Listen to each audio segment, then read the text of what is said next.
Kia ora Star Wars fans, welcome to middle-aged Kiwi man collecting Star Wars figures. Just quickly, something that arrived in the mail today, and it's a Ralph McQuarrie print of Luke Skywalker on his speeder bike. A really cool print. Offered the wife to put that up in the lounge. She said no, it goes in your garage. I said there's no room. Anyway, we'll figure that out later. This video is about all the Hasbro Star Wars Vintage Collection display sets that have been released in TVC 2.0 so far. I'm going to go through them one by one. I'm going to rank them from my least favourite to my favourite, and I'm going to go through why in the rankings, what's cool about them, and also what's missing. So what else do we need to complete the diorama? So come check it out.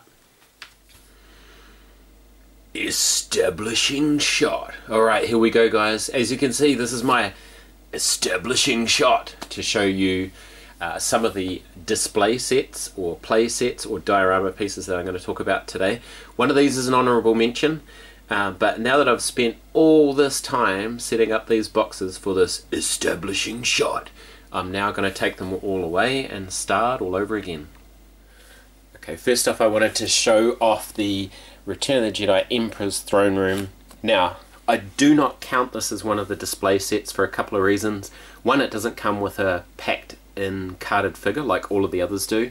Second reason is it was an exclusive, a convention exclusive, so it doesn't really fit the theme, but it kind of does. So I just wanted to show this as an honourable mention, and I really like this one. When it was announced I was a little bit gutted because I didn't think I'd ever be able to get it, but I managed to pick up one on eBay and I am happy to have done so. Okay, in fifth spot for me comes the Empire Strikes Back Carbon Freezing Chamber. But just before we get into why it's in fifth place, I have to have a massive shout out to the pack-in figure, which is this beautiful Stormtrooper in an amazing card back. But you can see there's a massive amount of edge wear, and I think that's because this was one of the early on sets and Hasbro was still trying to figure out how to pack in the figures. They've got much better at that, which is fantastic. So getting back to the Carbon Freeze Chamber itself, the biggest criticism of this one is that you had to buy two to make the complete scene, and even buying one like I did, you need a lot of space for this one. You need a lot of space. Early on as well, people were like, well, it's just a platform and you don't have the claw coming down from above, but there's nowhere really to hang that. So it's pretty cool. It's got some really nice features, just not practical for my space. Basically I just display parts of it. I have seen some really nice setups where people have the room and they've got two of these together and they've loaded up with figures and they've put in some, you know, background lighting. It looks fantastic. But it's definitely fifth place for me. This was one of the things that really sparked the community to start crying out for a Bespin Lando. We got that now. We've got the older Lando on the cover there, and also Ugnaughts. So the only Ugnaught we've had in the vintage collection is Quill, and he's very specific from The Mandalorian, so we really need Hasbro to start thinking about releasing some Ugnaughts, particularly as they're needed to finish off the 96. You can see there, this is all I use of that Bespin playset, is just that little plate there, and it's a real mishmash of the carbon freezing area and the dining room scene. So yeah, I do like the translucent stairs though, and as you can see, if you get a bit of light behind them, they really do pop.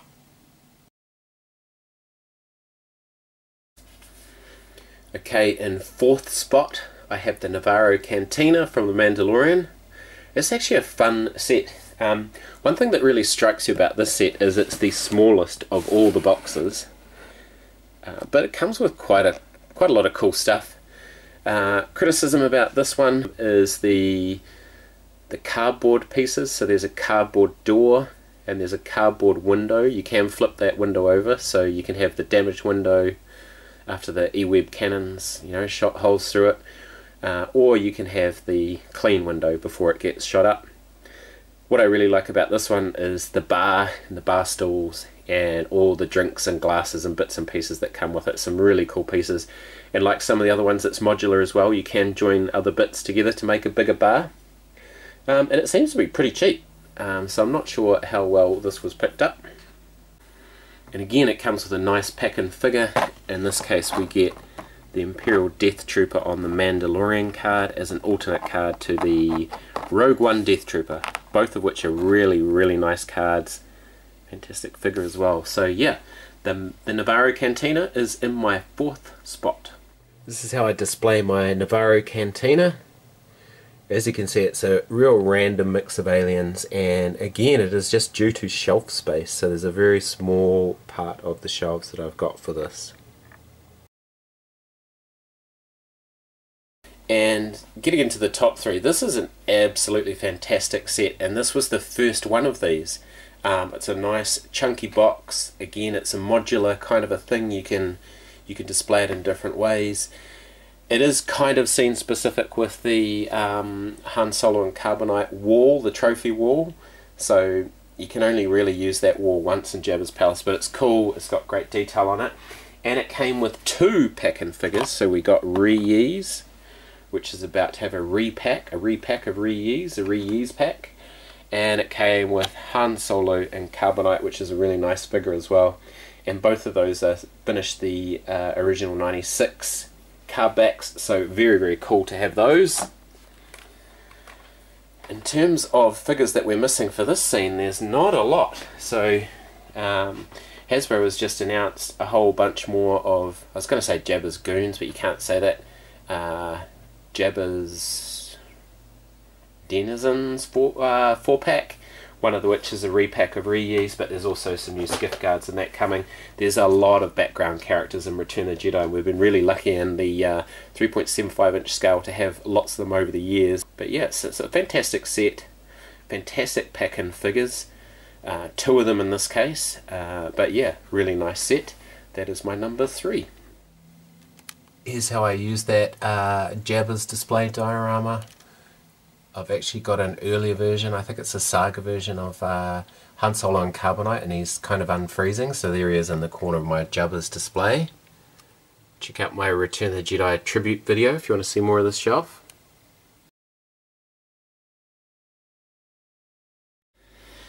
And here it is, my number 2 Vintage Collection display set. And by revealing my number 2, I've already revealed my number 1. But before we get into that, I just want to discuss this one, and this is a fantastic set. Love the Tantive 4 corridor. It's such an iconic scene, and this one is, it's branded Star Wars, but we'll just quickly bring in the pack-in figure, which is the Rebel Fleet Trooper, but on a Rogue One card. So unusual in that the set itself is branded Star Wars, the carded figure is branded Rogue One, but I do like the way they did that because we already had a Star Wars version of this figure. It's just a repack of the figure with updated paint applications and a new card, which is really cool. So yeah, iconic scene from Star Wars, and then it became an iconic scene in Rogue One, so I like how they've covered all the bases there.